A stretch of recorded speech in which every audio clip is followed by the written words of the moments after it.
Hello everybody, Brian the Darkness coming at you from the Team Forbidden's channel. We're here to bring you guys the top 10. Yeah, it's been a while since we've done any kind of top 10, so I'm going to go ahead and give you guys one out right now. And this is actually going to be the top 10 hand traps in Yu-Gi-Oh!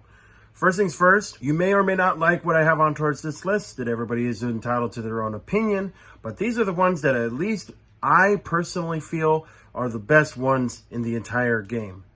So, first off, we're going to go in with our honorable mentions. So the first honorable mention I have is Gore's Emissary of Darkness.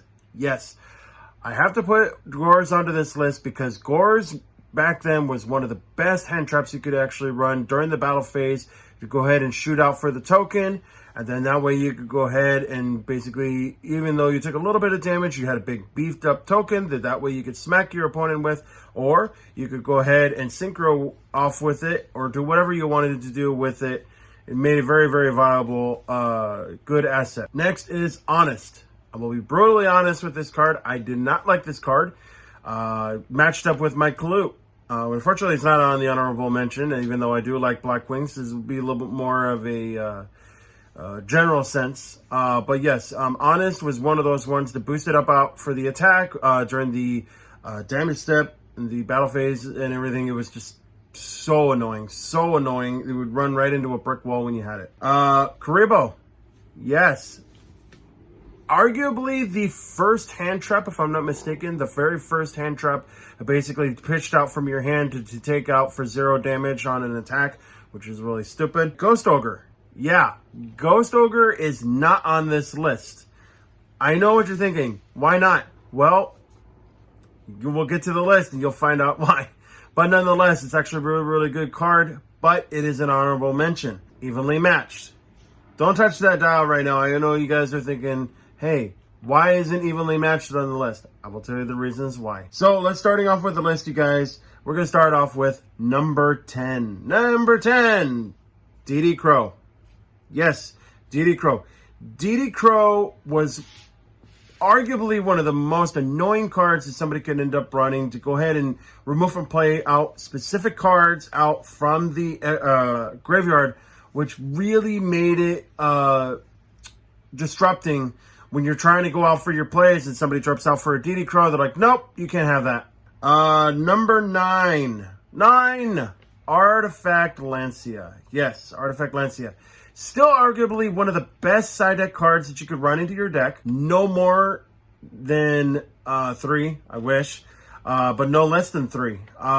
Very, very good. Targeting out for the extra deck. And the graveyard, I'm sorry. And basically disrupting play so then that way nobody could do anything, which is stupid. Ghost Belle and Haunted Mansion for number 8. Number 8.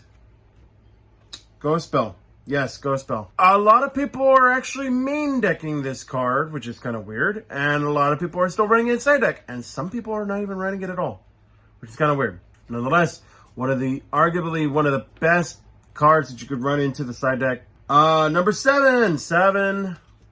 Droll and Lock Bird. I hate this card. I like this card. I run this card in my Trickstars, but I hate this card. And I will tell you the reasons why I hate this card. Exodia. Any kind of plays that would make you draw multiple off for the cards, Droll and Lock Bird says hello.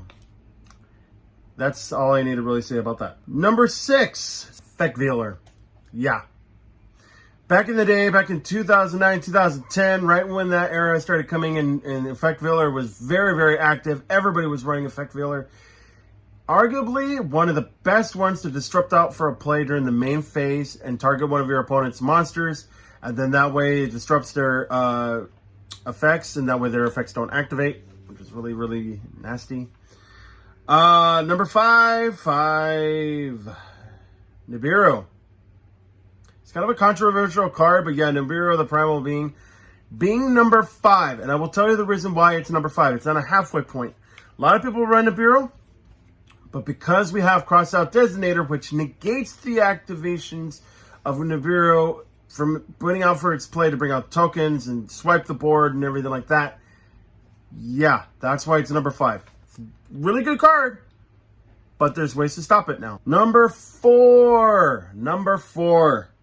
PSY-Framegear Gamma. Yes. Because you can get out for the driver, it's set off on a negation. That is why it's too good. Number 3. Infinite Impermanence. And I say the reason why it's number 3.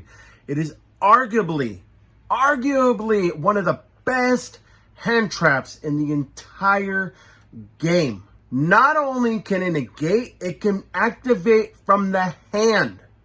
How often do trap cards activate out from the hand? Very rarely do they activate out from the hand. Delta Crow Anti-Reverse has that option, but it has to be played out when you control 3 Blackwings. Arguably, very good. Gameplay-wise, you're best off of running at 1 for that one. Impermanence is a 3 of, no less. It is arguably the best hand trap that you could honestly run into a deck. Number 2. Ash Blossom. Now, I know what you're thinking. Ash Blossom, Joyous Spring. No, that should be number 1. It is not. Arguably, though, it is one of the most annoying hand traps and one of the, by far, popular hand traps in the entire game.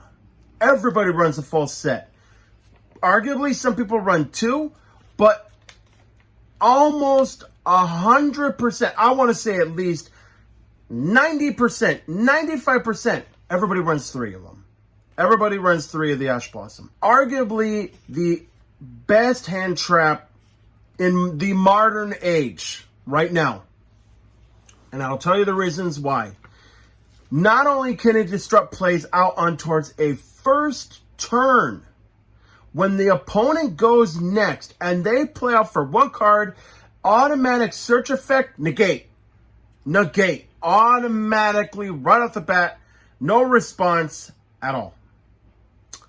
Getting hit on your first play with a disruption with an Ash is pretty bad. It's humiliating. Trust me, I've done it a lot of times in Master Duel. But nonetheless, it's number 2. Number 1, and you guys will either be happy or you'll hate me for this. I don't know, but we'll find out. Number 1, Max C. Now, arguably, Max C is not in the game, but it is in Master Duel. Everybody runs Max C. It is one of the most splashablest cards on a hand trap that you could arguably run into the game with draw power. It is perfect. There, honestly, if it got in errata, I honestly would not even mind because people would still run it. But literally, it got banned for the draw powered engine. Would I see it coming back to 3? I definitely would. But that will definitely come on our predictions, which will be definitely be coming fairly soon. But nonetheless, this is my top 10 of the best hand traps in Yu-Gi-Oh! Say what you will and what your guys' opinions on towards it, if you guys agree or if you guys disagree. Go ahead and comment down below. Hit that post notification bell. Also like and subscribe, you guys. Don't miss out on a beat. Thank you everybody for hitting the 3,000 subs and hope to see you guys at 4,000 and even higher than that. Don't forget to check out our Discord and live streams on Twitch. I'll catch you guys later.